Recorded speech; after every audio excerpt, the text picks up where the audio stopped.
Salut tout le monde, bienvenue au Trio économique. Donc, c'est le moment de gloire de la semaine à Vincent. J'espère que vous allez l'apprécier. Juste avant de commencer, on veut remercier notre partenaire Nesto, que vous pouvez retrouver au bas de l'écran, sur YouTube, sur Facebook. Il y a un lien personnalisé qui est là. Fait qu'évidemment, quand vous utilisez ce lien-là pour votre prochain emprunt hypothécaire, ben, ça l'aide un peu notre chaîne parce qu'on va avoir une commission de référencement. Fait que, merci à notre partenaire. C'est pas quelque chose de bien compliqué. C'est un partenaire de courtage hypothécaire que vous voyez de plus en plus sur les médias sociaux. Justement, ils font beaucoup de publicité. Donc, si vous voulez passer par notre lien personnalisé, ça va aider le contenu de notre côté. Et on commence à l'instant le trio économique avec notre professeur chauve préféré.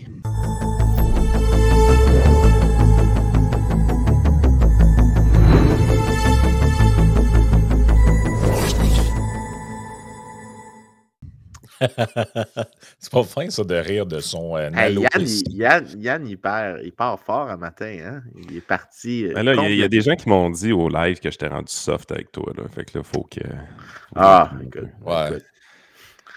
Y a-tu des gens qui t'ont dit que moi, j'étais soft avec toi? Non. Non, mais ça m'a quand même fait rire qu'après tout ce temps-là, il y ait des gens qui n'avaient pas encore compris le fait que tu étais en Virginie. Tu sais. Parce qu'il y avait du monde qui était comme Hey Vincent, es-tu là? Là, j'étais là. Ben, ça aurait pu, mais il est un peu loin, tu sais, pour faire un aller-retour. Là. Non, effectivement. Tu voyais, les gens venaient nous parler et étaient intéressés, mais je regardais comment ils étaient vraiment intéressés à parler de Simon Rochelot. On les voit un peu moins souvent quand même sur notre chaîne, les collaborateurs. Puis les gens profitaient vraiment de l'occasion pour y aller. Fait que si tu avais été là, je pense que tu n'aurais pas été tout seul dans ton coin. Tu aurais eu des amis pendant un temps. Il y avait du monde qui... N'oublie pas, hein, moi, les gens qui se font amis avec moi rapidement, ils réalisent que je ne suis pas si intéressant que ça.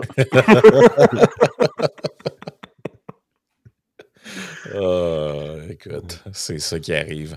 Fait que là, Hydro-Québec aujourd'hui, hey, je suis bon, hein, je vais commencer tout de suite avec le vrai sujet. Wow! On a déjà parlé d'Hydro-Québec dans un podcast passé où Vincent expliquait un peu là, par rapport à la nationalisation d'électricité en Ontario versus le Québec. On avait fait quand même un pas pire bout là-dessus. C'est juste que là, c'est revenu dans l'actualité. Là, puis ça fait déjà un bout pour les gens qui l'écoutent sur YouTube. Là, ceux qui vont l'écouter après que ce soit sorti, peut-être ça va être plus frais dans leur mémoire. Mais bref, il y a un genre de conflit là, entre la PDG d'Hydro-Québec et le désormais super ministre de tout, Pierre Fitzgibbon. Et là, bref, ils n'ont pas l'air à trop s'entendre sur les orientations stratégiques de la société d'État. Et là, toi, Vincent, l'expression « dollarama de l'électricité », ça t'a mon cerveau a tilté quand j'ai entendu ça. Parce que, je ne sais pas si... Là, on va faire un petit retour en arrière. Là. Je ne sais pas si les gens se souviennent, ceux qui étaient conscients, mettons, politiquement en 2007, il y avait un débat à l'époque sur tarification utilisateur-payeur versus les impôts. Donc, l'idée à l'époque, c'était que on devrait augmenter les frais d'électricité, les mettre au niveau du marché, arrêter de subventionner la consommation, puis en même temps, on pourrait finalement baisser des impôts. Donc, tu sais, qu'au net, ça soit revenu neutre, mais que c'est moins distorsionnaire de faire payer les gens pour ce qu'ils consomment que de taxer le revenu ou le capital ou le travail. Puis à cette époque-là, il y avait une des affaires qui était souvent soulignée, c'était qu'au Québec, on donnait des maudites subventions aux alumineries avec le tarif L, ça s'appelait à l'époque, qui est le tarif spécial pour les alumineries. Puis c'était quelque chose sur lequel on tapait tout le temps. Puis à l'époque, il y avait même François Legault qui tapait un petit peu là-dessus. Puis je pense qu'il tapait dans le sens qu'il disait qu'on ne donnait peut-être pas assez cher. Là. Mais en gros, c'était... Puis là, j'ai retrouvé l'étude que l'Institut économique de Montréal avait faite. C'était par Gérard Bélanger de l'Université Laval. Puis Jean-Thomas Bernard, qui était à Laval à l'époque, mais qui est maintenant à l'Université d'Ottawa. Eux avaient regardé le coût de cette espèce de tarif L, qui était à toute fin pratique d'électricité subventionnée. On offrait, je pense, le prix d'électricité aux alumineries à 4,3 cents ou 4,4 cents le kilowattheure, alors que le prix du marché juste aux États-Unis, par exemple, était 7, 8, 9, 10 cents, quelque chose comme ça. Donc, c'était nettement en bas du prix du marché. C'est une forme de subvention. Puis l'équivalent, ils avaient fait le calcul, c'était 300 000 en fait, 274 000, là, fait que j'arrondissais vraiment vers le haut, mais 274 000 par emploi créé. Ce qui est quand même, je veux dire, à la limite, donne de l'argent aux gens. Donne-leur ce montant-là. Si tu veux leur donner qu'un montant, donne-leur ce montant-là. Puis, je vous envoie un peu le lien. Là. Moi, ce projet-là, personne n'en parle beaucoup, le projet de Q-Scale, mais je trouve que c'est important qu'on en jase un peu. C'est comme une méga... si on regarde la photo, justement, sur leur site, là, c'est quand même gigantesque. C'est à Saint-Étienne, à Lévis, ce qui est fait. C'est des serveurs, grosso modo, qui sont mis là. C'est un centre de données. Et toutes les petites choses que vous voyez en arrière, c'est des serres de tomates, si je ne me trompe pas. Là. Parce que quand tu alimentes des serveurs en énergie, bien évidemment, ils dégagent beaucoup de chaleur. Ils veulent chauffer les serres en arrière avec cette énergie-là qui est dégagée par les serveurs. Ce qui est quand même brillant. Bon, oui, c'est une récupération d'énergie qui est intelligente. Fait que, on voit un peu le type de projet. C'est québécois. C'est énergie renouvelable. 99,5% de l'énergie provient de ressources renouvelables. Vous voyez un peu la thématique. Évidemment, il y a de l'argent d'investissement à Québec là-dedans. Personne ne va être surpris de ça. C'est des projets d'1 milliard de dollars à peu près. La grosseur que ça a. On parle de 142 mégawatts juste à Saint-Étienne. Il en ouvre un autre, probablement à Saint-Bruno, sous peu, un autre 70 mégawatts. Fait que c'est quand même beaucoup d'électricité qui est envoyée là. L'électricité qui n'est pas produite proche, c'est l'électricité qui est produite quand même dans le nord, qui est acheminée ici. C'est transporté sur des longues distances. C'est un peu spectaculaire de voir ça. Puis évidemment, ils négocient des tarifications préférentielles avec Hydro-Québec de leur côté. Personne n'est surpris de ça. On trouve le nom de Fitzgibbon assez rapidement proche de ces projets-là. C'est rendu dur de dire son vrai nom. Moi, je m'en parle tout le temps. Je manquais de dire Fitzgibbon encore. Non, faudrait... C'est correct si tu t'en fâches. Il y a des choses qu'on devrait avoir le droit de... C'est bon, là. Honnêtement, c'est juste vraiment magique. Bon. Fait que tu sais, t'as tout ce discours-là où est-ce, OK, là, le Québec veut développer, on a de l'énergie pas chère, venez vous installer chez nous, ainsi de suite. Fait que, t'sais, honnêtement, je développerais un projet d'entreprise. J'aimerais ça, moi aussi, avoir ma subvention de 100 millions.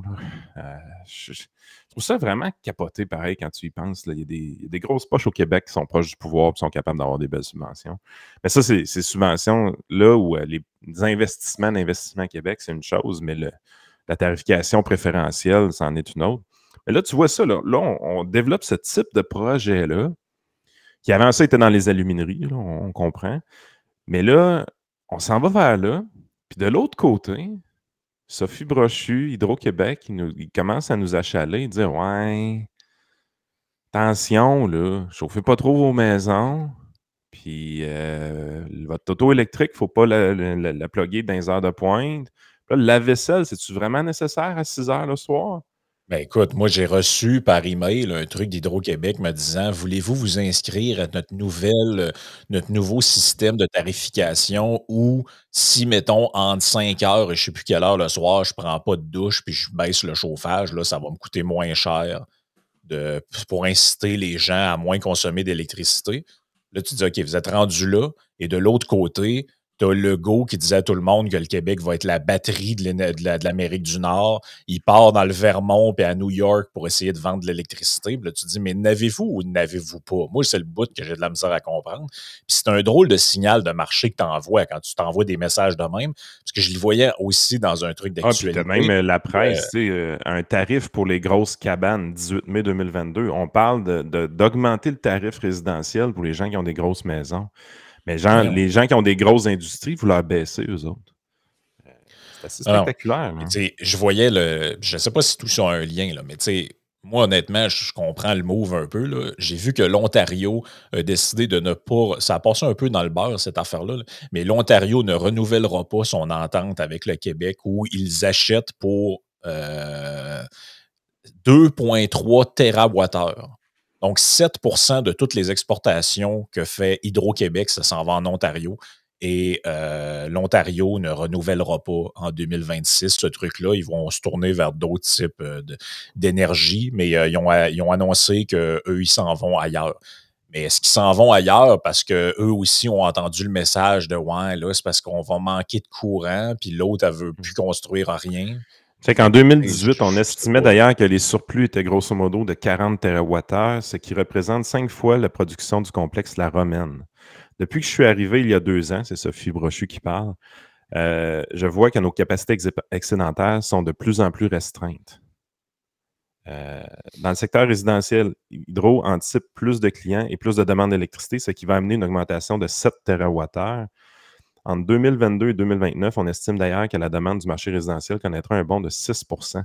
C'est pas le résidentiel le problème, là. Moi tu me dis ça, ça augmente de 6 %, c'est vraiment pas la fin du monde, sauf que c'est nous autres qui se fait achaler pour baisser notre consommation. Mais ce qui se passe, moi je pense, c'est vraiment au niveau industriel. On est en train de donner de l'électricité à tout le monde, là.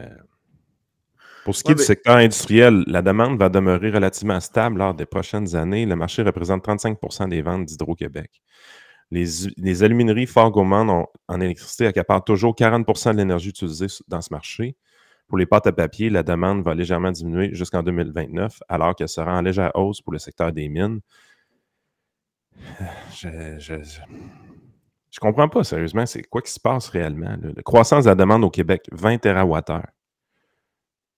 C'est quand même beaucoup, là. C'est le marché de l'exportation, Massachusetts et New York, plus 20.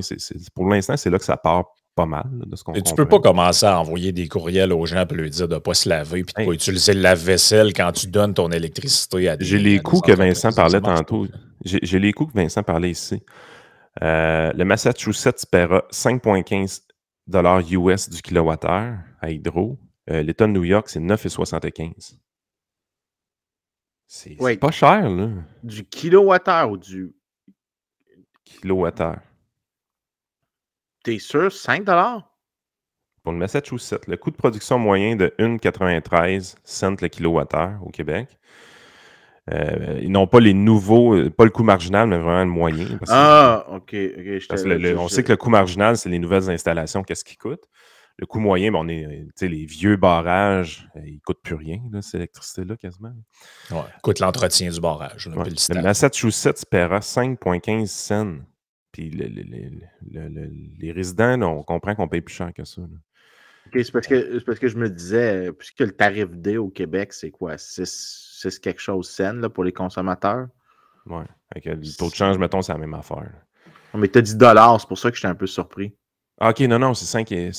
Excuse-moi, c'était pas $, c'était vraiment 5. Ouais, OK, c'est ça. C'est pour ça que je ne comprenais pas. OK. Ah, excuse-moi. 5,75 sous au Massachusetts et 9,75 sous. C'est tout un bargain, ça. Si le Massachusetts veut payer si cher que ça, go for it, man. Ouais, c'est ça. Mais tu sais, comment vous expliquez ça, vous autres, d'un point de vue stratégique? Là? Ça fait quoi? Ça fait 20 ans, 15 ans que Hydro-Québec et le gouvernement mettent sur place des programmes où ils disent aux gens, hey, si vous avez une fournaise au mazout, là, on vous subventionne pour que vous la sortiez de la maison. Le poêle à bois, la même affaire. La fournaise, la même affaire. Et là, un coup que tout ça est sorti et que les gens sont, entre guillemets, esclaves du chauffage à l'électricité, on leur envoie des courriels pour leur dire qu'il faudrait qu'ils se mettent à 18, 19 dans la maison pour ménager le réseau. Moi, je t'annonce qu'un poêle à bois ici, tu ne sortiras jamais de la maison. Tiens, que dans une entrevue, Sophie Brochu, elle ne veut pas de nouveaux projets de crypto-monnaies qui sont très énergivores. Pour les centres de données, elle se fait plus évasive, mais elle affirme que le nouveau projet devront avoir un impact positif pour l'économie. C'est là-dessus qu'elle se pogne avec Fitzgibbon, j'ai l'impression. Ce petit point-là. Là, Fitzgibbon a l'air de vouloir pousser beaucoup de projets de centres de données. Puis elle, ça n'a pas l'air à y tenter tant que ça. Là. C'est pas drôle, pareil, quand c'est rendu que c'est des sociétés d'État qui sont le principal contre-pouvoir du gouvernement. C'est quand même une catastrophe, pareil. Non, mais tu vois qu'il se passe de quoi vraiment là, puis il commence à avoir un peu plus d'articles, mais je ne sais pas si on en parle assez, honnêtement, parce que là, tu es là, tu te dis, est-ce que le Québec a réellement un manque d'électricité pour sa population? Pas en tout. Sauf qu'on avait des surplus, puis historiquement, les surplus, on les vendait vraiment pas cher aux States. Vraiment pas cher à l'Ontario. Puis tu es dans une position, parce que tu sais, le coût, normalement, on devrait vendre ça, le coût d'une nouvelle centrale, Vincent, en économie, il n'y a pas de raison de vendre ça en bas du coût marginal. Moi, j'arrive pas à comprendre comment ça qu'on on est là, notre coût moyen, comme qui est à 2 cents du kilowattheure, si on le vend à 5 cents, on est en train de faire des profits. Oui, mais attends un peu. Là, le coût du marché doit être pas mal plus proche du coût marginal que du c'est coût parce qu'ils ont de la moyen. misère à y convaitre. Là. Ben, non seulement ça, mais aussi le fait que Hydro-Québec a fait monter ses coûts marginaux dans les dernières années en ayant tout le développement, tous les éoliens qui étaient 3 à 4 fois. Puis les gens comprennent, il y a quelque chose à comprendre sur un truc, sur l'éolien, le solaire, puis toutes ces technologies-là. Le problème, c'est pas qu'ils sont... parce que si tu regardes les coûts de génération d'1 kWh depuis, disons, 1980, le coût marginal a l'air de tomber très, très vite. Donc, les innovations sont assez bonnes, mais le problème, c'est toujours dans le scaling up.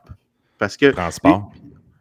C'est pas juste ça, c'est parce que il y a vraiment quelque chose que les gens ont de la difficulté à comprendre. C'est que ça, là, c'est quelque chose que j'essaie de tout le temps dire à mes étudiants. Quand tu fais un changement, un petit changement dans un système, tu peux mesurer très précisément ce que ça fait.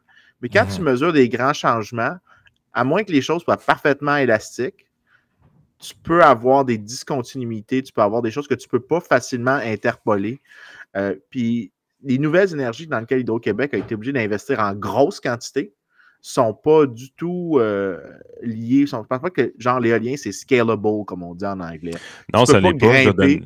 Je vais te donner un exemple pourquoi, Vincent. Il y a des éoliennes qui ont été installées au lac Saint-Jean. C'est-tu des rumeurs? C'est-tu des légendes urbaines? Peut-être. Mais voici ce qui se dit un peu dans la communauté où est-ce qu'on a notre chalet. Il y a des gens qui commencent à avoir de la difficulté avec leurs appareils. Il y a des gens que leur thermopompe a sauté récemment. Parce que, tu sais, une thermopompe ou des choses comme ça, il faut quand même que le courant qui rentre là-dedans soit relativement stable. Oui, il faut qu'il y ait un courant continu. Exactement. Puis, je ne suis pas un expert là-dedans, mais de ce que je comprends, c'est que ça prend une certaine stabilité. Puis le réseau, tu sais, c'est pas si évident que ça a l'air facile. Le réseau a été construit pour que la transmission soit stable. Donc, tu ne peux pas avoir des variations de volume très importantes, constantes. Que tu dois avoir beaucoup de variations à l'intérieur d'une journée dans le volume d'électricité qui est transmis qui est selon les lignes. Puis ça, les gens ne comprennent pas ça, mais le coût de l'éolien, c'est pas dans... la quantité d'énergie, c'est la façon qu'ils viennent distorsionner. C'est l'intensité. Ouais. Ben, ils augmentent, à toute fin, la manière d'y penser, c'est que le réseau de transmission, sa dépréciation, puis la raison que je suis un peu plus au courant de ça depuis une couple de semaines, c'est parce que je lisais un peu sur ça, puis il y a un excellent livre qui s'appelle Adapt or Be Adept sur les manières de gérer les problèmes de réchauffement climatique. Si on ne parle pas de mitigation, c'est quoi que tu fais dans l'adaptation? Puis il dit, le scaling up des technologies vertes, ça ne rentre pas dans l'option parce que ça crée de l'instabilité dans le réseau. Là. Ça crée de l'instabilité dans le réseau. Donc, il montre que l'éolien, 3-4 fermes éoliennes ne vont probablement avoir aucun effet parce que c'est une goutte dans le milliard de kilowattheures qui circulent et que la capacité installée en termes en termes de capacité installée, c'est une petite fraction, puis ça n'a pas d'effet. Mais ajoute-en, tu augmentes le coût de transmettre le long du réseau. Donc, tu augmentes le coût marginal en ayant ces nouvelles technologies-là qui sont plus coûteuses que les autres par kilowattheure généré. Mais en plus, tu fais augmenter le coût des autres qui étaient déjà installés. Fait qu'en gros, c'est comme si c'était pas juste la dernière unité qui est coûteuse, c'est que tu es en train de rendre les autres unités avant plus coûteuses. Fait que ce que tu es en train de faire, c'est que tu es en train de... Tu pousses la courbe de demande vers le haut, mais tu es en train aussi de pousser des unités précédentes davantage vers le haut. Donc, tu es en train de changer la shape de la courbe d'offre. Parce que l'hydroélectricité, on va se le dire, c'est extrêmement stable dans notre réseau. Là. Je veux dire, on contrôle carrément les pelles pour faire passer l'eau. Fait que ça a toujours été ça, la force du Québec. Hein? Avec les gens ne comprennent pas, mais les rivières sont... c'est pas juste que l'hydroélectricité a des avantages relativement, par exemple, au charbon et tout ça, mais la manière dont la géographie du Québec est faite, tu as plusieurs sites qui se développent assez bien distribués, mais que les rivières aussi ont des débits assez constants. Puis c'est vraiment, dès les années 1890, quand l'électricité commence à s'installer, les gens réalisent que naturellement, il y a tellement de rivières au Québec, tellement d'interconnexions entre les rivières que ton débit va être super constant. Donc, ta capacité générée à n'importe quel moment ne va pas varier tant que ça. Elle va avoir des petits changements, mais rien de dramatique. Tu vas avec pas les avoir méga réservoirs qu'on était capable de construire loin de la civilisation, je veux dire, tu étais vraiment dans une situation où est-ce que tu contrôlais tout. Là. Mais pourquoi il y a eu un choix d'aller vers ce type d'énergie-là qui a l'air plus ou moins efficace comme l'éolien? C'est-tu juste politique ou il y avait un thinking? Je ne sais pas c'est quoi la motivation, mais la chose que je peux te dire, là, puis ça, c'est les gens devraient comprendre ça. Quand tu regardes, il y a des manières d'estimer en économie ce qu'on appelle, le nom est absolument atroce, là, mais ça s'appelle la productivité multifactorielle. Puis en gros, ce que tu fais, c'est que tu dis, OK, une compagnie peut être efficace par comment est-ce qu'elle utilise le travail puis le capital.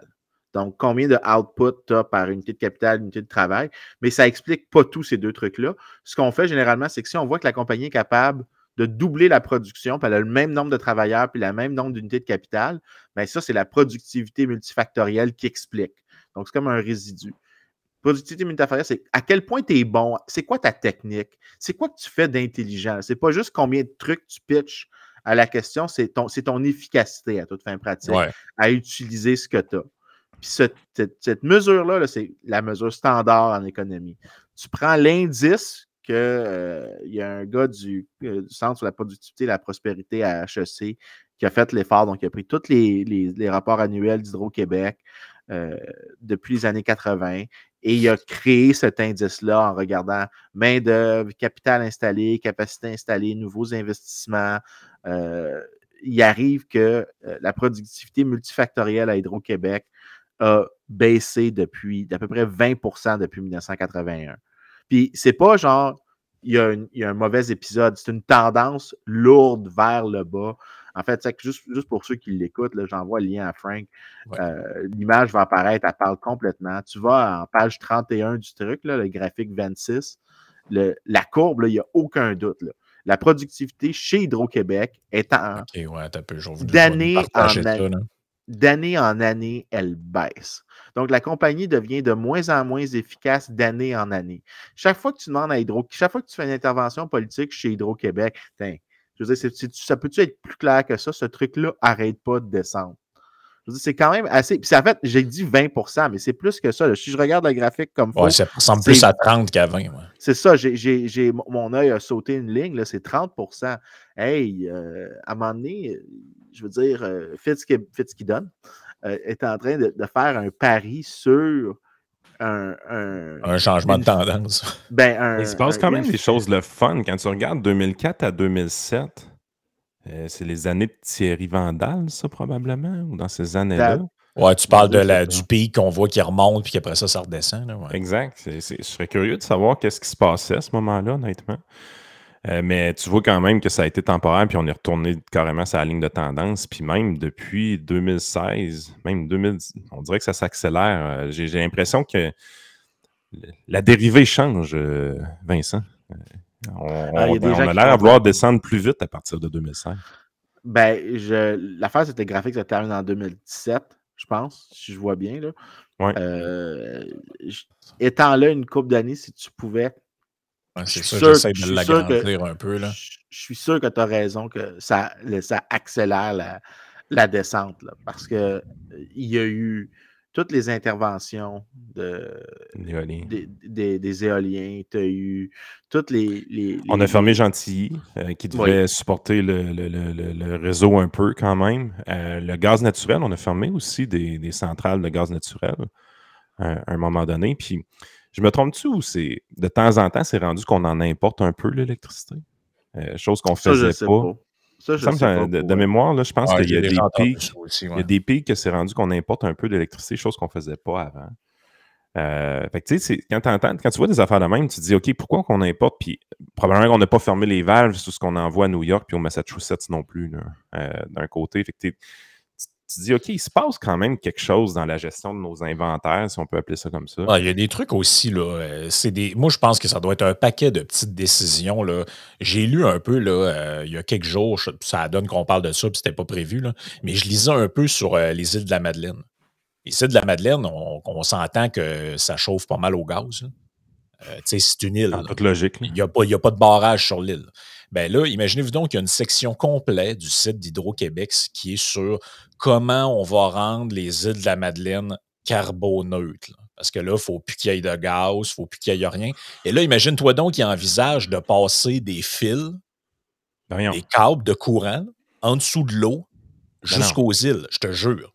Il n'y a rien d'intelligent là-dedans. Là. Les îles qui sont au gaz, c'est bien correct. Là. Mais as-tu idée de comment ça peut coûter, une affaire de même? Tout ça pour faire quoi? Pour chauffer? Ils sont combien, ces îles de la Madeleine? Quelques milliers de personnes? Il n'y a pas grand monde là. Il y a aussi, en fait, je suis sûr que si on regardait le coût de ce projet-là... Il n'y a pas 50 000 personnes aux îles. Non, mais check bien, tu vas rire. Le gain d'efficacité, c'est-à-dire que c'est pas comme si l'hydroélectricité ne produisait aucune pollution, elle en produit un petit peu. Donc, il faut que tu fasses la différence d'émissions de gaz à effet de serre entre un et l'autre. Il y a 12 000 personnes. C'est Sainte-Marie-de-Beauce, les îles de la Madeleine. Attends.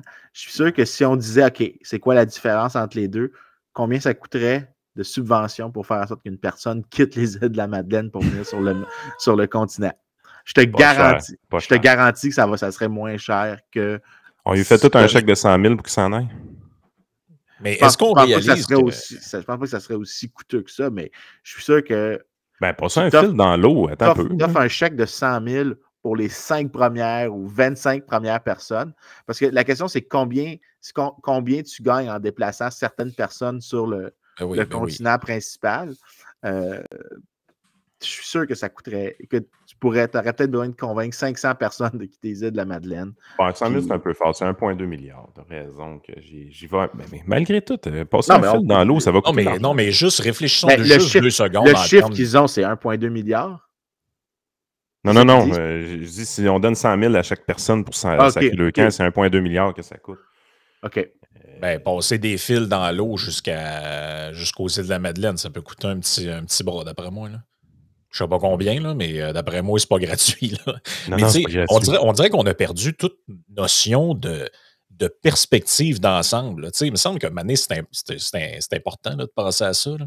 Je veux dire, il y a des pays européens là, où tout le monde ou à peu près se chauffe au gaz. Là. Nous autres, on fait des affaires complètement loufoques pour que 12 000 personnes se branchent à l'hydroélectricité. Mais ça va-tu entre les deux oreilles? Ou, il me semble que ça n'a aucun sens. Là, normalement, c'est le portrait énergétique global, puis les décisions qui sont prises par la société d'État, il faudrait que ce soit basé sur quelque chose. Il ne faut pas qu'il y ait de politique là-dedans puis de statement idéologique, là, sinon ça n'a pas de bon sens. À quelque part, à un moment donné, les gens qui vivent dans des endroits isolés, puis sur des îles ou complètement dans le nord ou des choses comme ça, c'est bien normal qu'ils se chauffent au gaz. Là. Je veux dire, je comprends pas c'est quoi le problème de ça. Là. Écoute, tu sais quoi ça me rappelle? En 2010 ou 2011, j'ai envie de dire, j'avais publié une note avec l'Institut économique sur la privatisation puis la libéralisation de Post Canada. Puis quand on avait écrit, ça avait tellement créé des scandales, là, parce que sérieusement, c'est l'étude qui avait le mieux pogné que j'avais écrit. Gros scandale, privatiser Post Canada. Ben écoute, on avait eu plein de réponses de partout, ça avait causé plein de réactions. Mais c'était vraiment de loin la chose que j'ai écrite pour l'Institut. Des réactions négatives ou... Ah oui, vraiment négatives. Mais ça, c'est-tu genre... ça revient à ce qu'on avait dit Mané Statrix?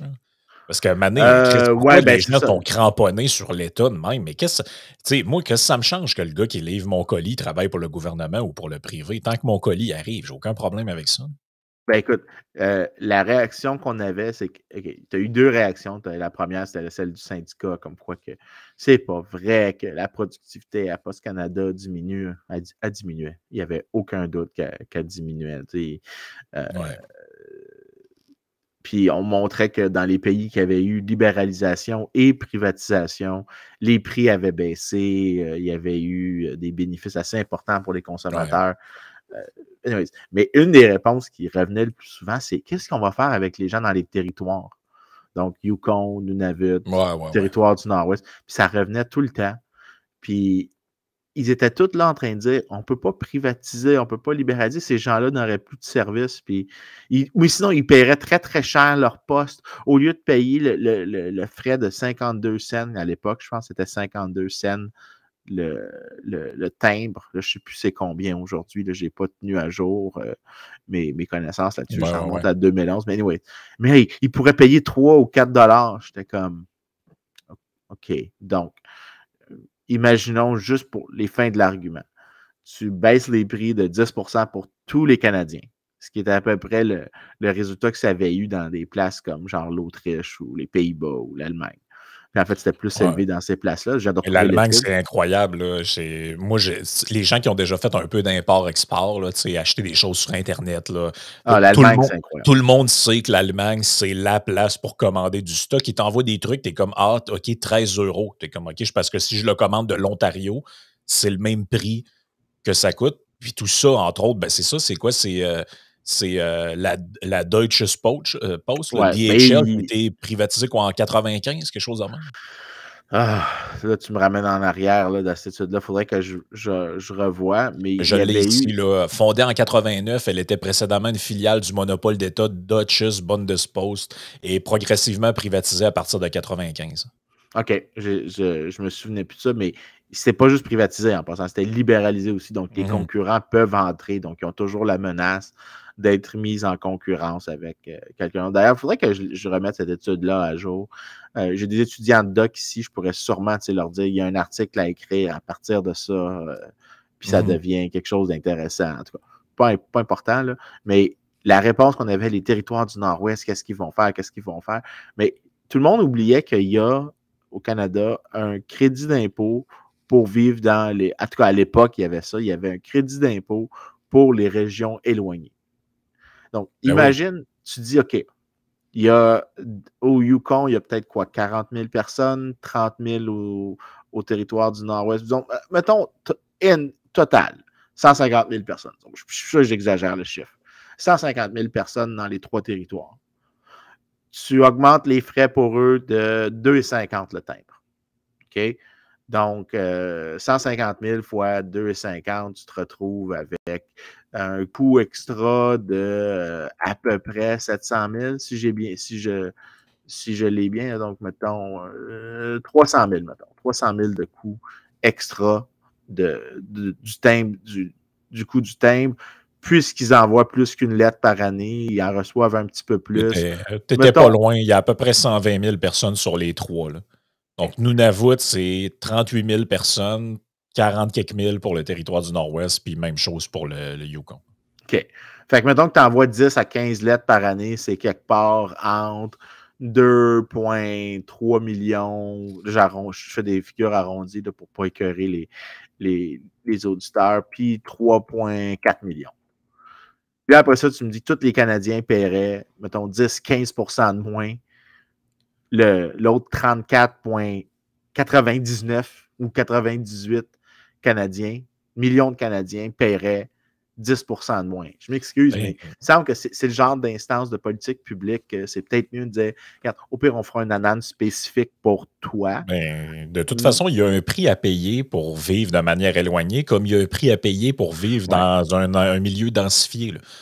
Quand tu vis en région... mais ça, cet argument-là, il ne pointe jamais. J'ai toujours eu la réponse. Mais les gens du Saguenay, ils ne vont pas avoir des SAQ. J'avais la même réponse avec la SAQ quand on disait qu'il fallait privatiser la SAQ.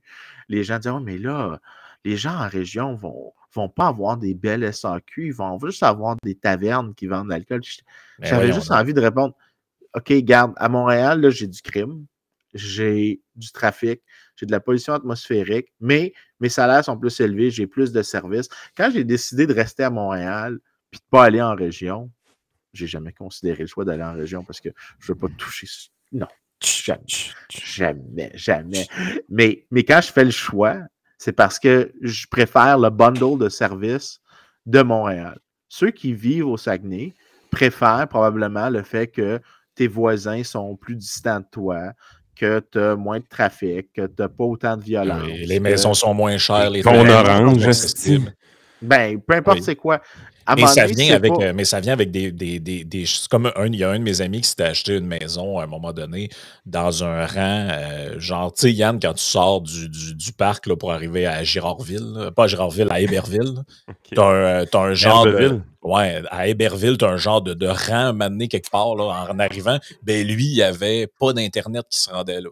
Mais la maison n'était pas chère, le terrain n'était pas cher, il y avait de la place pour les enfants, Ah, tout. mais Fait ça, il n'y a que. plus de problème. Les caquistes ont donné Internet à tout le monde. Puis si Vidéotron et Bell ne sont pas encore arrivés, parce qu'ils sont un petit peu en retard dans leur projet, tu peux t'abonner à Starlink à 100$ par mois, puis c'est le gouvernement qui paye. Ouais. Mais tu sais, je veux dire, C'est plus un problème. non, c'est ça, c'est plus un Elon problème. Musk vous donne Internet, subventionné par le gouvernement. Mais tu sais, c'était le même débat, Mané, qu'il y avait sur les. Genre, faudrait que le gouvernement fasse de quoi pour que les petits villages, il y ait toutes les caisses, tu sais, Caisse populaire, les ouais, caisses ouais. populaires, puis tout, parce que là, hey, écoute, C'est un drame, hein? Toutes les fois qu'ils ferment une caisse, c'est un drame. Hey, Desjardins, les salauds, ils ont fermé une caisse dans un village de 500 personnes quelque part. Tu parles de. Tu sais, moi, mais c'est parce qu'ils ont 3 clients par jour. Là.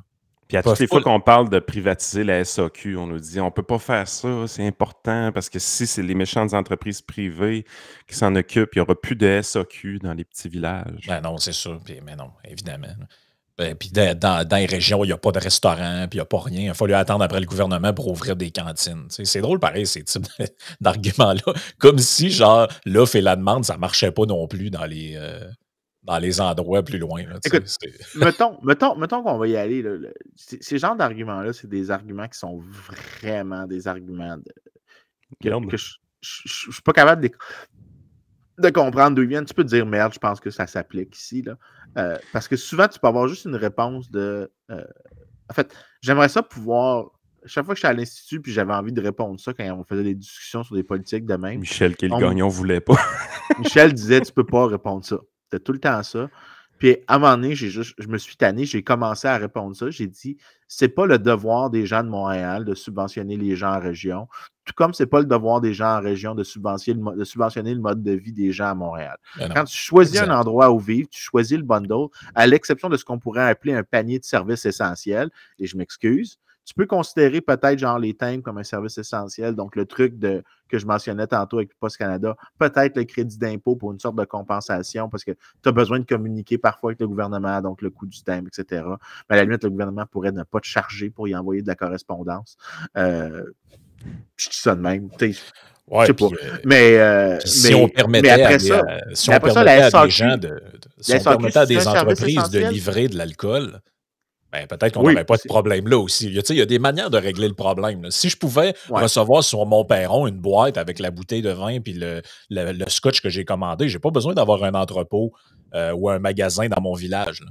Mais comme c'est pas possible, il faut que j'aille au magasin. Fait que merci de juste considérer des solutions simples. Ouais, mais Kevin va faire de la bagasse. Ouais, c'est ça. Mais écoute, même affaire. On l'a vu avec la COVID, le nombre de gens qui ont fait à quel point l'entreprise privée peut trouver des solutions dans un choc assez extrême. Mais j'avais eu la même réponse. Le meilleur exemple, je pense, Frank, il l'a sorti dans une conversation au live. Ah oui, c'est patate. La patate. Parce qu'ils ont assoupli certaines. Normalement, si tu es une microbrasserie ou ce genre de place-là, tu ne pouvais pas livrer d'alcool. Tu peux pas arriver puis aller porter chez quelqu'un de l'alcool. Sauf que si tu commandais du Normandin, eux autres pouvaient te livrer de la bière. Eux autres, ils pouvaient te livrer de la bière pendant la pandémie. Et sais-tu ce qu'une microbrasserie, je pense, qui est de Québec, avait fait?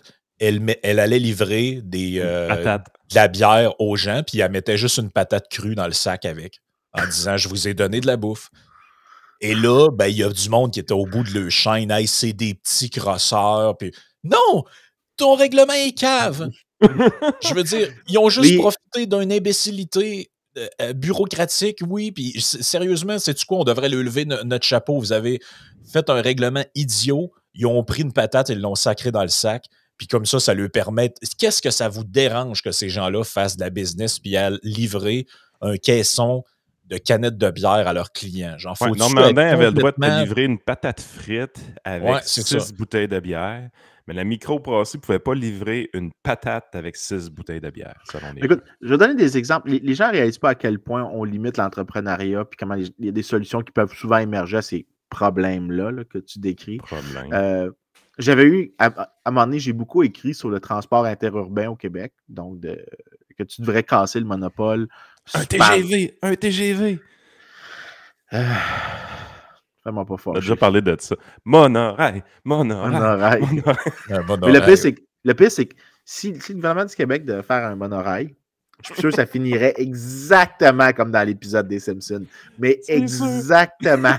Je te garantis que si jamais c'est annoncé comme plan, je parie 1000$ que ça finit exactement comme dans les Simpsons. Tout le monde chante à la fin, probablement, mais en pleurant. Mais le train va s'effondrer, je suis garanti. Je le garantis. C'est le genre d'éléphant blanc qui est pire qu'un éléphant blanc. Mais sur le bus, j'avais écrit un article scientifique sur les bénéfices de la déréglementation dans les endroits déréglementés. Puis, une des choses que j'avais spotées, c'était que la réponse que j'obtenais, c'est oui, mais les petites villes qui n'auront pas de service, ils ne vont pas avoir d'autobus. Je dis pourquoi ça devrait être des autobus? Ça pourrait être des minivans. Puis j'avais trouvé un exemple au Texas d'une femme que ce qu'elle faisait, c'était qu'elle avait plusieurs personnes retraitées qui conduisaient des minivans entre San Antonio et El Paso. Permis de taxi? L'affaire, c'était qu'elle était, si je me souviens bien, là, ça me remonte à 2012, ça fait longtemps que je n'ai pas revisité ça, mais c'était l'Institute for Justice qui avait publié les détails de cette histoire-là. Elle avait fait ça, puis puis une des choses qu'elle faisait notamment, c'était que un de ses services spécialisés, c'était de prendre des parents qui allaient voir leurs enfants, ceux qui étaient en prison. Donc, tu avais un service de navette. C'est tout ça qui existe au Québec? Ma mère fait ça.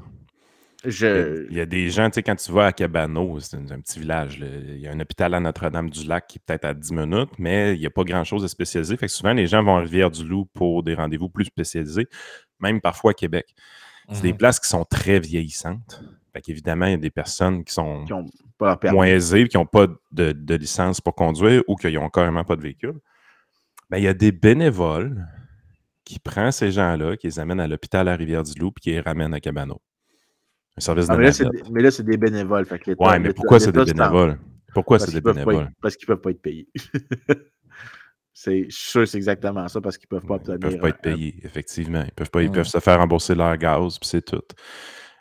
C'est géré, je pense, par le CLSC, si je ne me trompe pas, puis tout ça. Mais tu sais, je veux dire... C'est comme les trucs de Nez Rouge ou de TZ, puis ces trucs-là. Là. Ils sont tout le temps un peu sur la ligne de se faire une plainte parce qu'ils font du taxi. Là. Fait que là, c'est juste dans telle occasion. Puis les gens font des contributions, mais c'est techniquement gratuit. Tu sais, c'est du niaisage.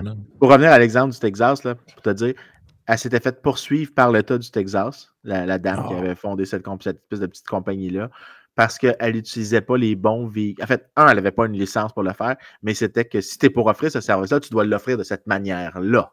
Avec les gros autobus nolisés, pas des minibus ou des navettes. C'est environnemental, ça. Mais mets ça de côté, là. C'est comment l'État peut être schizophrène dans ce qu'il veut faire, puis après ça, ce qu'il fait. Ça ne peut pas se passer au Texas, cette histoire-là. -là, c'est un État libertarien. Il n'y a pas d'État là-bas. Le monde meurt dans la rue. C'était pas content. T'avais rien qu'à sortir son gun. Ouais, puis allez donc vous présenter comme gouverneur du Texas, vous.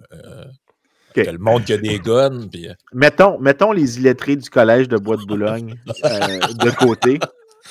Parce qu'à un moment donné, il y a des choses... Écoute, des fois, il y a des... C'est un manque de générosité vachement. C'est un politicien. J'ai pas de problème à manquer de générosité à l'égard des politiciens, ça vous le savez. D'ailleurs, je vais dire comme là-dessus, je pense que c'est des choses que Ronald Reagan avait dit qui étaient brillantes. It's not that they're ignorant, it's just that they know so much that isn't so. J'ai toujours trouvé cette ligne-là parfaite. Mais oui, dans un cas comme ça, c'est souvent incroyable à quel point on n'est plus capable d'imaginer de l'entrepreneuriat ou des solutions.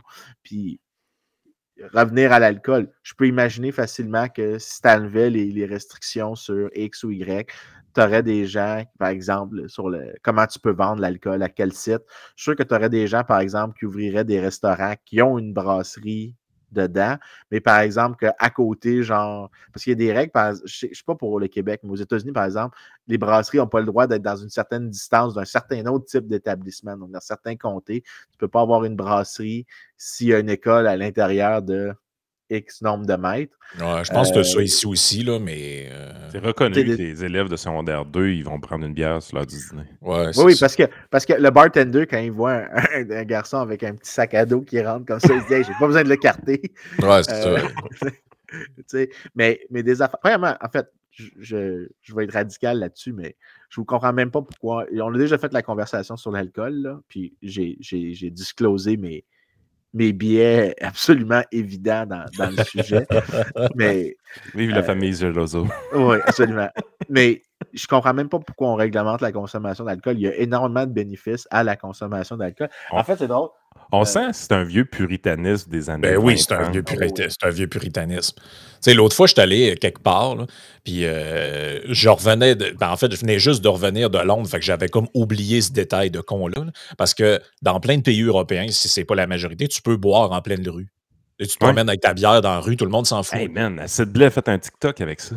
Puis quand je suis revenu, je suis allé dans la semaine d'après, je suis allé dans un genre d'événement, et une année, j'avais une bière, je sors dehors.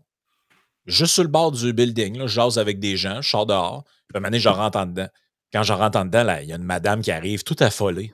Monsieur. Ouais, mais qu'est-ce qu'il y a? Vous êtes sorti dehors avec une bière, vous n'avez pas le droit de faire ça, là. Le permis de consommation, c'est en dedans seulement. Je m'en fous de votre permis, madame. Là.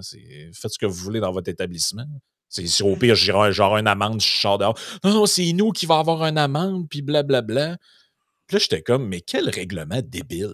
Oh oui. Mais écoute, moi, j'ai vécu en Grande-Bretagne. C'est correct de boire dans la rue à Londres.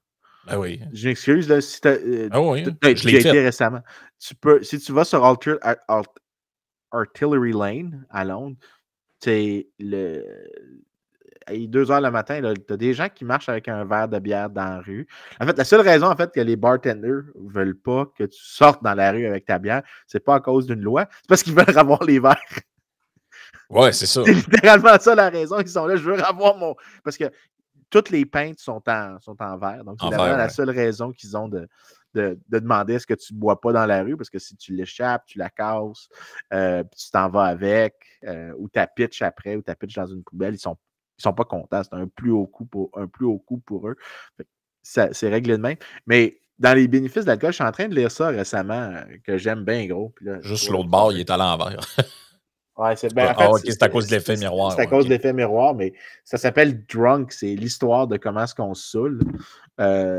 Mais c'est écrit par un je ne sais pas s'il est biologiste, je vais juste checker. C'est un professeur de philosophie, mais qui... je pensais que c'était un biologiste parce que toute la discussion est autour de la biologie dedans. Mais il explique comment est-ce que il y a énormément de créativité qui se fait avec l'alcool. Parce que quand tu es... Remarque, quand tu regardes des enfants, par exemple, ouais, c'est exactement ça. Quand tu regardes des enfants se comporter, tu réalises qu'ils ont une imagination vraiment très fertile, énormément développée, puis ils se pensent des choses absolument débiles, mais c'est parce qu'ils n'ont pas développé certaines inhibitions, certains contrôles de soi. Et ce que l'alcool fait, c'est d'éliminer ces espèces de sources de contrôle-là. Mais quand tu... Puis tu as remarqué que pourquoi on dit genre, plus simple que ça, pourquoi quand tu regardes des enfants, ils ont toujours l'air little drunk people? Ouais. Ben, l'idée, c'est qu'ils ont quand même quelque chose qui vient avec l'alcool lorsque tu en consommes une certaine quantité. C'est pas juste le truc des effets sociaux qu'on avait parlé l'autre fois, que c'est un lubrifiant des conversations. Il y a aussi le fait que ça c'est associé avec énormément de créativité. Je ne dis pas qu'il faut que tu boives tous les jours intensément, mais occasionnellement, de virer une brosse a des effets créatifs assez importants. Donc, puis il explique qu'il y a vraiment un point qu'on n'apprécie pas sur l'importance de l'alcool dans le développement de la civilisation, mais surtout dans le développement de certaines innovations.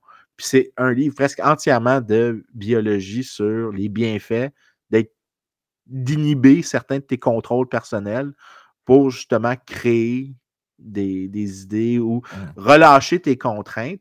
Puis, je veux dire, moi, je l'avais, puis peut-être je me suis auto-identifié en lisant ça, là, mais moi, je bois toujours un tout petit peu quand j'écris des articles scientifiques, parce que c'est dur d'écrire ces trucs-là. C'est vraiment, il faut vraiment que tu prennes le temps de penser, mais des fois aussi, c'est bien que tu ailles juste, tu sais, que tu te laisses aller.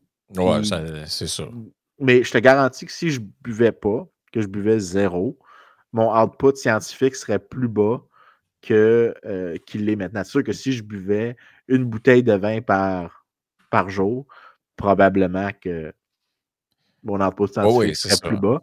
Non, Mais non, c'est l'idée, clair. c'est que, en tout cas, pour revenir à tout ça, c'est qu'on ne réalise pas les coûts peut-être que l'État impose lorsqu'il réglemente, puis il nous empêche d'essayer des nouvelles affaires, puis Mais, justement tue la créativité un peu. ouais. Ben, Longue histoire pour dire ça. surtout l'existence de règlements que personne respecte ou presque.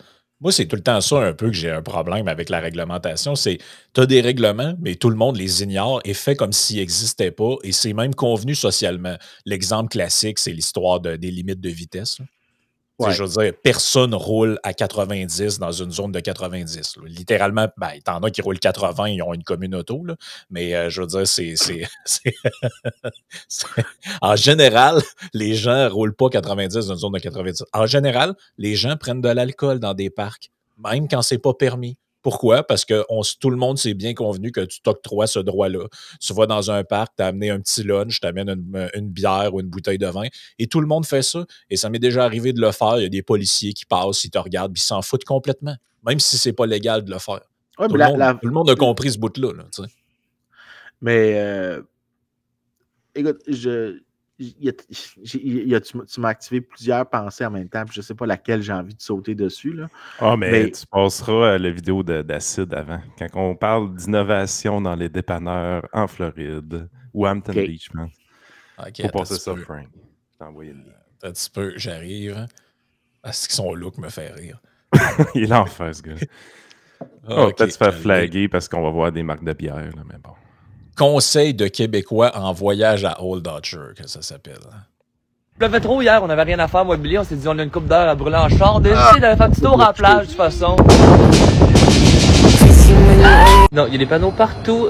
Boire en public, tu te fais arrêter partout dans la ville, partout. Mais ils donnent aussi, juste à côté des frigidaires à bière, des petits copes de café de Il n'y a même. pas de café en vente, là, fait que c'est vraiment pour ça, je pense. C'est ça, il n'y a aucun café qui se vend ici, là.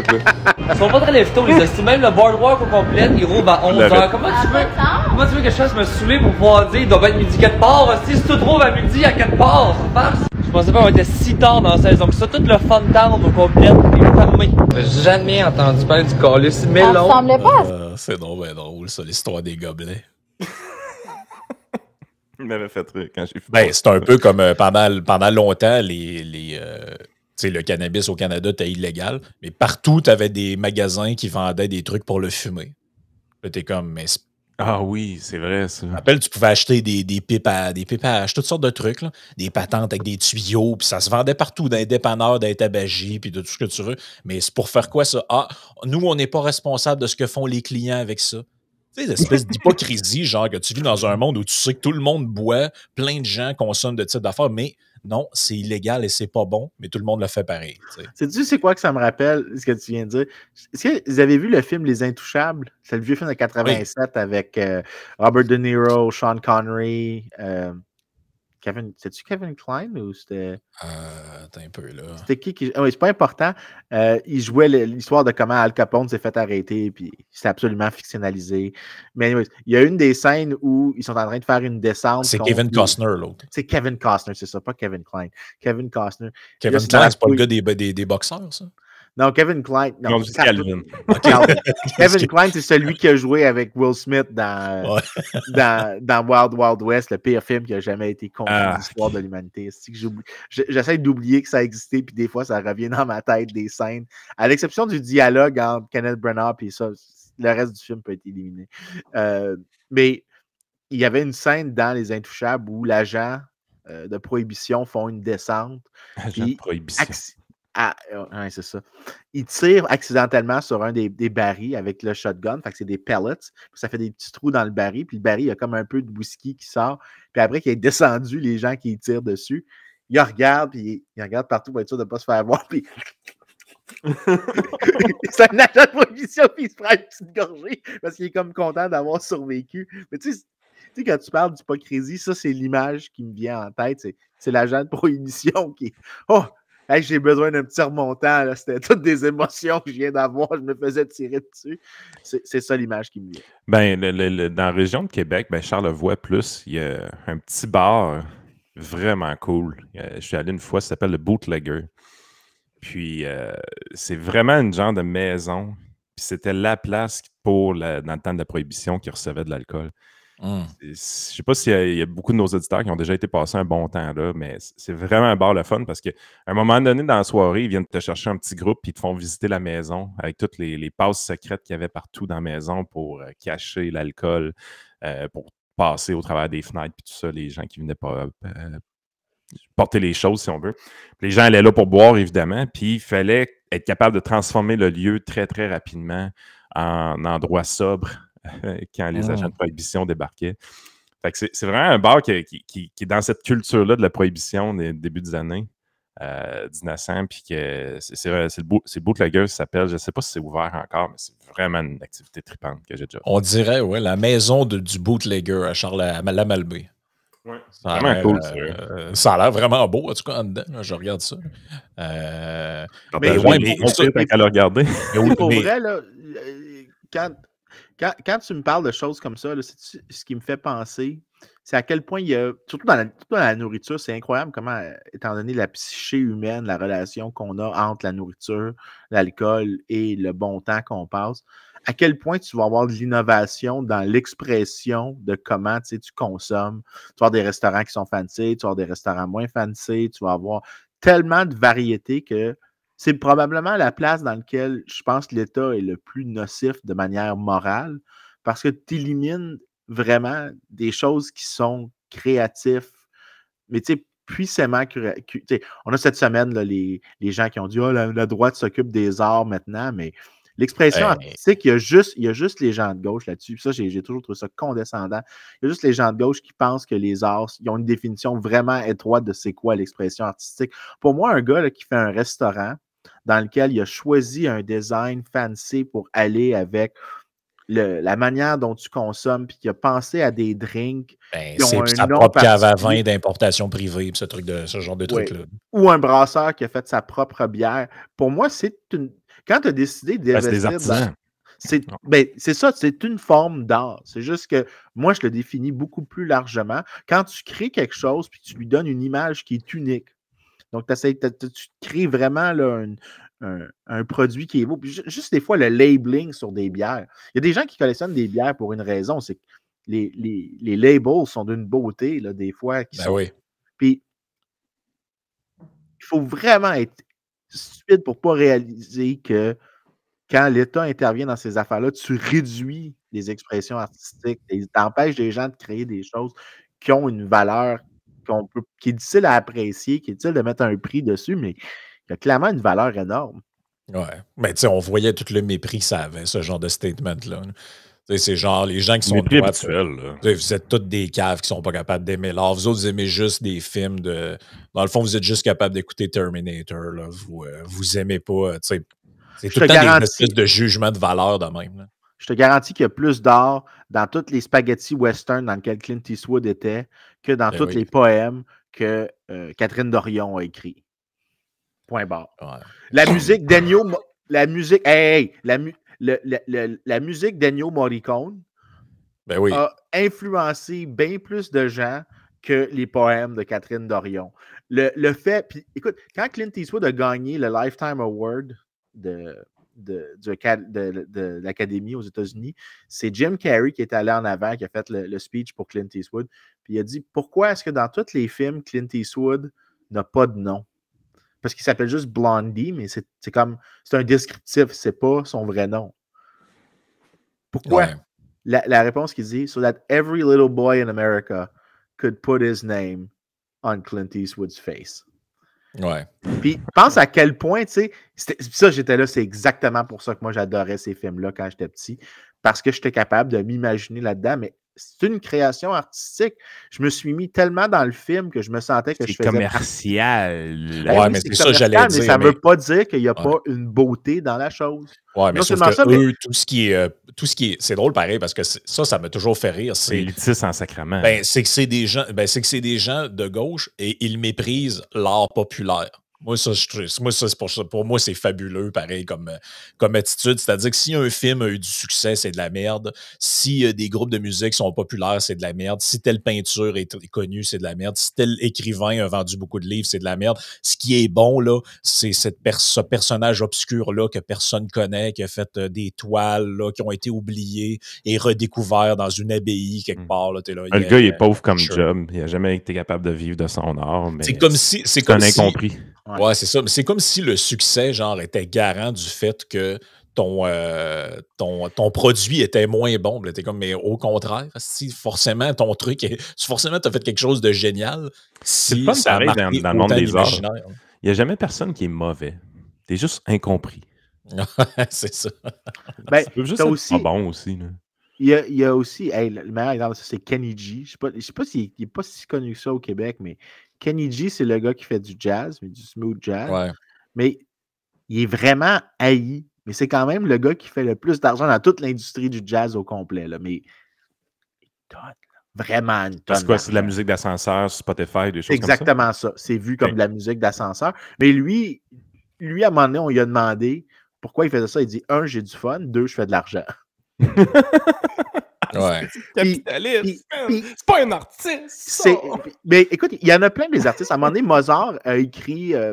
Quelqu'un a demandé à Mozart pourquoi est-ce qu'il faisait de la si belle musique. Est-ce que c'était parce qu'il était inspiré par Dieu? Il dit non, c'est parce qu'on me paye. Ben, il peut dédier son temps à ça.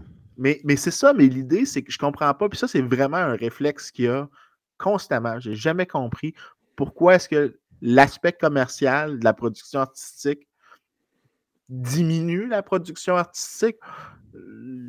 Peut-être que tu pourrais dire que ça diminue la qualité selon toi un petit peu, mais si ça augmente la quantité, mettons là, juste pour donner le point, si ça augmente la quantité de telle sorte qu'il y a tellement de gens qui veulent le faire, puis il y a tellement de gens qui en produisent maintenant, plus parce qu'il y a un incitatif à produire, il est où le problème? Je veux dire, c'est un trade-off. Frank fait des podcasts depuis tout le temps, depuis 3-4 ans. Son affaire, Frank le dédomiseur, c'est très bon, c'est philosophique, et ainsi de suite. Tu faisais combien d'imitations dans tes podcasts, Frank? D'imitations, non, j'en faisais pas vraiment. T'en faisais pas. C'était quand est-ce que tu commences? C'était quand est-ce que tu commences à faire des imitations? Oh, c'était quand on a commencé le Yannick Frank. Qu'est-ce qui te permet de faire des imitations? C'est le fait d'être entièrement dédié à ton art, entre guillemets. Oh oui. Tu sais, je suis sûr que tu t'es pratiqué devant ton miroir. Là. Non. J'aurais pu, mais non. Ce que je veux plus dire là, c'est que la journée que tu deviens dédié dans ce que tu fais, ben, tu deviens nécessairement meilleur. C'est l'affaire, c'est que l'art, mettons, du podcasting ou du média, si on veut, quand c'est fait par les soirs, une fois de temps en temps, quand tu as un autre job, c'est correct, ça marche, mais la journée que tu deviens dédié puis tu fais juste ça, le niveau de talent augmente. Là. Ben oui, c'est sûr. C'est sûr. Puis, tu sais, le podcast, c'est une forme d'art. Tu sais, quand tu réfléchis à une thématique, tu réfléchis à un visuel, tu réfléchis à un concept, là, tu essaies de trouver un fil. Ben, juste les montages que tu fais pour chacun des Yann et Frank, il y a du temps d'investir là-dedans pour avoir la bonne photo, le bon thumbnail. C'est juste pour avoir plus de clics. Chris, c'est un peu, là. Si vous vous attardez au thumbnail que Frank produit, vous allez voir des affaires que vous ne prenez pas le temps de voir tout le temps. Là. Non, c'est ça. Là. Il y a des subtilités dans l'image. Tu essaies de réfléchir à des liens et à des affaires. Mais tu sais, moi, j'ai tout le temps trouvé que... Ça, honnêtement, je pense que c'est propre à chaque domaine un peu.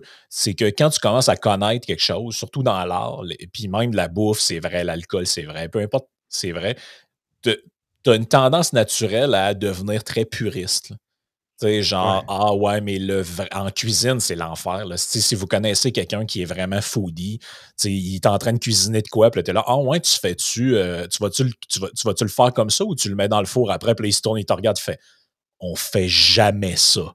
avec tel type. Puis là, il est quasiment en crise après toi, là, parce que tu as posé une question de même. Même chose avec, je sais pas, moi, quelqu'un qui est vraiment... Ben, écoute, moi j'ai cette réaction-là quand quelqu'un met du ketchup sur un steak, mettons. Ouais, ben ça, il y a quand même des trucs. Il me semble qu'il y a des limites. Là. Il me semble que ta critique doit venir avec un point limite. Là. Je veux dire, à un moment donné, tu peux surfaire la chose, mais à un moment donné, il y a aussi des choses qu'il ne faut pas faire. Tu manges pas un steak bien cuit, tu mets pas du ketchup sur ton steak. Non, c'est ça. La plupart de mes problèmes sont liés au steak.